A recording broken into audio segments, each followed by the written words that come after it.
Before any oath is taken, before the first question is asked, there is a house that power built. You can't find it on any map, but you can feel it everywhere decisions are made. It's made of silence, decorated with excuses, and guarded by those who have mistaken access for authority. They call it the system, but it isn't a machine.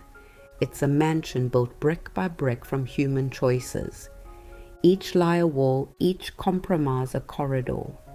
Ever walked into a place where everyone knows what's wrong, but no one says it? That's the lobby of impunity. It smells of fear and polished floors. There are rules written on the walls, but none of them apply to the ones who wrote them. Visitors whisper, employees smile too long, and truth stands at the door without clearance. Impunity doesn't arrive shouting. It enters like architecture, one foundation at a time. A small favor here, a missing record there. A friendly phone call that bends procedure just this once. And so the blueprint is drawn. By the time the roof is finished, it's too late to remember what honesty looked like.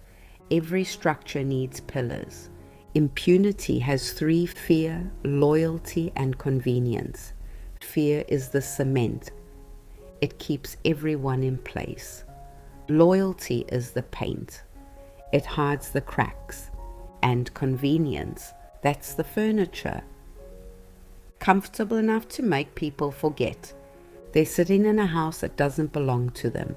Ever notice how the guilty always speak in plurals? We acted in good faith. We followed the process. We had no choice. Plural is the language of shared responsibility, and shared responsibility means no one is truly responsible. That's how impunity protects itself.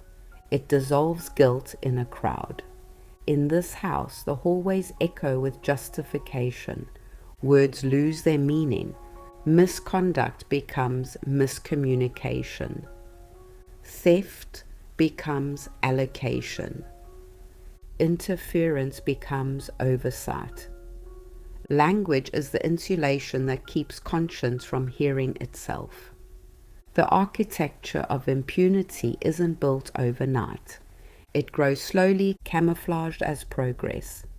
A committee here, a policy there. Every reform adds another floor.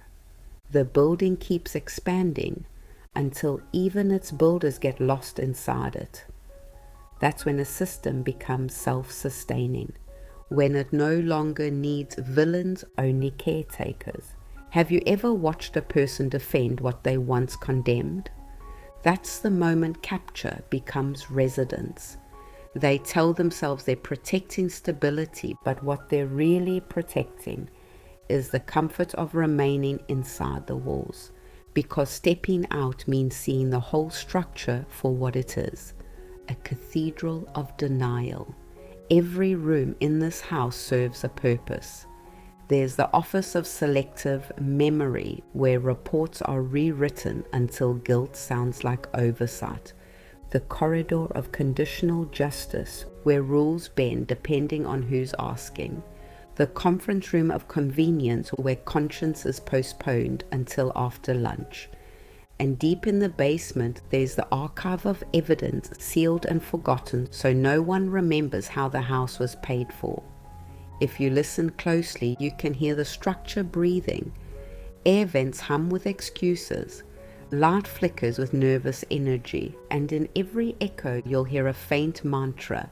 This is how things are done. That's not culture, that's surrender. Impunity survives because it learns the rhythm of the people. It knows when outrage will fade, when headlines will change, when fatigue will set in.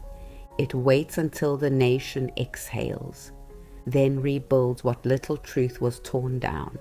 It is patient because it knows most people aren't. Ever wondered why reform often feels like déjà vu? Because in the house of impunity, even renovation is decoration. They repaint the walls, change the signage, move the furniture, but the foundation, the fear and loyalty and convenience, stays untouched. so the same ghosts keep walking the new halls. But even the stronger structure carries its own cracks. Every lie adds weight. Every silence weakens a beam. And slowly the ceilings sag under the pressure of truth trying to escape. Truth doesn't need permission to enter. It seeps through like water, filling every hidden space, eroding the walls from within. One day, the whole house trembles. And that tremor is not destruction. It's deliverance. Have you ever noticed how light behaves in old buildings? It finds every gap, every missing tile, every forgotten window. It never forces its way in. It simply waits for an opening. That's how conscience works. Even in the grandest hall of deceit, it finds its way back. Some will try to hold the walls together. They'll call for patience. They'll warn that exposure will destabilize the institution. But what they really mean is, truth makes our comfort uncomfortable. Stability built on silence is not peace. It's paralysis. Ever walked past a building after a storm? The facade still stands, but the ground smells different. Richer, cleaner, almost reborn. That's what happens when truth finally reigns on impunity. It doesn't destroy, it cleanses. For those who lived inside that house too long, freedom will feel strange. Silence will echo differently. They'll miss the weight of obedience. But given time, they'll remember what open air feels like. Because conscience, once free, forgets how to kneel. And what about those who never entered the house, the ones who watch from outside? They too carry responsibility. For silence builds the walls as surely as corruption does. Each moment we say, "It's not my fight," another brick slides into place. The architecture of impunity is a collective project, and so is its demolition. Eventually, every house built on injustice collapses, not because truth attacked it, but because it forgot how to breathe. Airless rooms cannot hold life forever, and when the final wall falls, it won't be chaos, it will be clarity. Have you ever heard ruins in the wind? They don't mourn, they whisper. They remind us that what collapses in deceit can be rebuilt in truth. But this time, the foundation must be different. Transparency instead of secrecy, accountability instead of applause, service instead of status. Before any oath is taken, before the next question is asked, remember this: every act of honesty is an architect too. Each truth spoken lays one brick of integrity in the world we are building next. The new house will not need guards at the door. Its protection will be the light inside it, a moment of reflection.